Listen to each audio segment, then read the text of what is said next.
Well, good day and welcome to you. It is May the 11th. I hope you're having a wonderful day wherever you happen to be. My name is Gary Willing, and I want to welcome you to Search for Signs and just point out, if you're interested in this information after hearing this video or any of the other videos I put up, I do recommend educating yourself better about this to see if there's any truth to it for yourself. And you can do it however you want to do it. I have provided websites that I think provide really good background information about what we talk about, so you can start your investigation in that way. So hopefully you'll look into it. Now, I don't have any questions that are coming my way today to try to answer, or comments to try to cover in this video, and that's fine. But if you ever have a question, you want to ask it about what we talk about, post your question in the comments section of these videos, and then I'll try to answer it as best I can. Now, I do want to read an article coming from one of these masters entitled, "The Masters Enter Man's Domain." Now, I want to kind of set this up in two ways. First, I want to say that if you want to know about the ideas of these masters, want to know the priorities of Maitreya, you even want to know maybe perhaps how they're going to be teaching humanity in the future, I think the best way to do it is to read these articles coming from one of these masters. Because he lays it out very simply, very effectively. You don't have to keep reaching for your dictionary, every other sentence to understand what he's saying. It's a very simple read. But you can get a much better sense. In fact, the best way of understanding the ideas of these masters is to read an article coming from one of these masters. So that's why I always recommend doing it.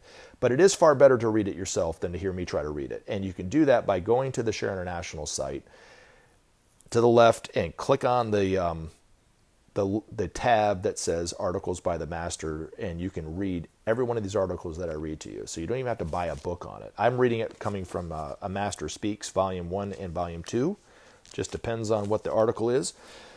But he wrote these articles, and they were published in Share International on a monthly basis. And it was the hope and desire of this master to help get the ideas and the priorities of Maitreya out to the general public in this way. And unfortunately, we're not getting any new articles coming from this master because he wrote them through Benjamin Creme, and now Benjamin Creme has passed away. But you can still go back and read articles that I think that are still pertinent to what's going on today.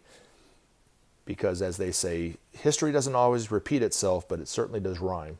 But this article, "The Master Enters Man's Domain," I do also want to say this too, is that based on my own personal experiences with Maitreya, I've met him many times. He's even sat down and talked with me for nearly an hour. I've seen him on my job several times throughout different types of jobs, actually. So not just even my current job. I've seen him on the times that I've worked at other places and so forth. Every single time that I've met Maitreya, he appeared how he appeared. Whether it was a man, a woman, didn't matter what the race was, and that kind of thing. And these masters, that's how they've been appearing to humanity. Now, these masters, or at least some of them, have actually already entered the everyday world, are living in major cities around the world, such as New York, San Francisco, LA, Beijing, Tokyo, London, Geneva, Moscow, Rome, Darjeeling, to name a few. But there's only a few of these masters living in these cities. Eventually, there'll be more and more of these masters out in the everyday world, but right now there's just a handful of them. In each and every one of these cities, they're not recognized as masters because they're not claiming to be any of these masters, but they are living in the everyday world, just as Maitreya has been on TV for the last decade and not claimed to be Maitreya or the Imam Mahdi or the Christ come back, but just presenting himself as an ordinary person. Now, I know that eventually we will recognize Maitreya on TV. Every single one of us, whether we are happy he's on TV or not. I also know that eventually we'll start to see more and more of these masters out in the everyday world and recognize them also for who they are. And start to, come together as groups to help the world under the advice and the guidance of these masters. And then eventually we will start to see the fruits of the suggestions of these masters, especially Maitreya. We'll start to see that sharing will end hunger, will bring about justice, will bring about peace. We will start to work together towards solving the environmental problem in that way, and we'll save our environment in a nick of time.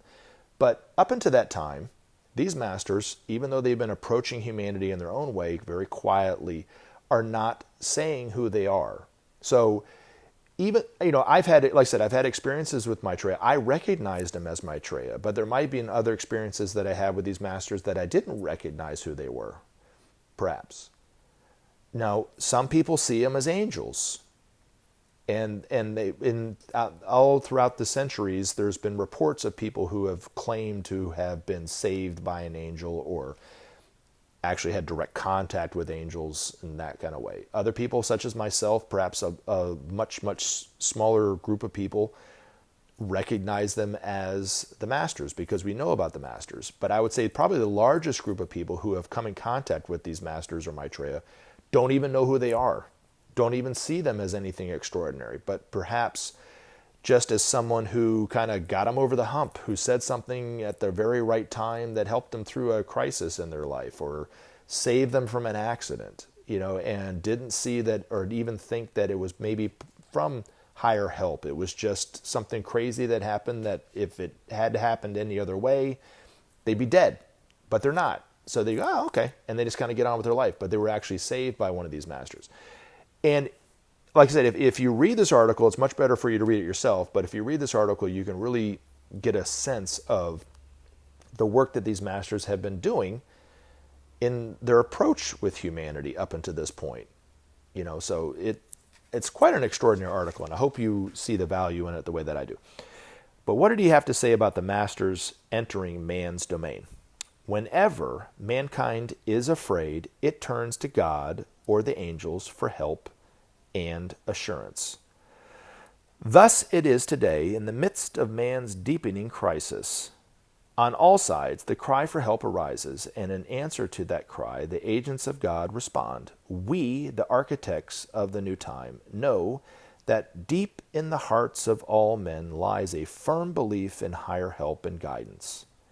And it is our joy and our age-old duty to provide them. Slowly, but very surely, man's awareness grows of the unseen forces which surround him and which are ever ready to succor and aid him. That man mistakes the identity of these forces is not important. Masters or angels, few there are who know the truth. When we, the brethren, appear as angels, we do so in accordance with the law of recognition. In this way, men know that they are not alone. When higher evolution permits, we need no subterfuge and demonstrate our true appearance. Thus it is that some see angels while others recognize the brotherhood. More than ever before, our dealings with men in daily fashion proceed apace. Whenever opportunity permits, we render service and make our presence known. In this way, men realize that the time of times is approaching, that the great Lord is with us, that the isolation of man has come to an end. Whether men see us as angels or as men, they will know that help is ever available. They only have to ask. That the help invoked may not correspond to their desires is a lesson which must be learned. We work ever within the law and the plan and fashion our aid accordingly. Angels, in myriads there are, but they touch not yet the lives of men. A time is coming, however, when these unseen forces will offer to men their healing power and knowledge and safely enter man's province. Meanwhile, we, the teachers, the elder brothers of men, act to bridge the gulf between the kingdoms. Thus can we safely oversee the congruence of men and angels. We are the quote-unquote go-betweens, the willing helpers of both men and the devic forces, the ever-present administrators of God's plan and purpose, the alleviators of suffering and the agents of God's love. Soon, in large numbers, men will see us, know us for what we are. We are your brothers, gone ahead before you, your willing guides and helpers, your higher intermediaries, your mentors and teachers, your muses and inspirers, your faithful servants and eternal lovers, We answer your call for succor and enter your domain. Remember to take action and help SOP save our planet. Thanks for listening, and we look forward to talking to you again in future videos.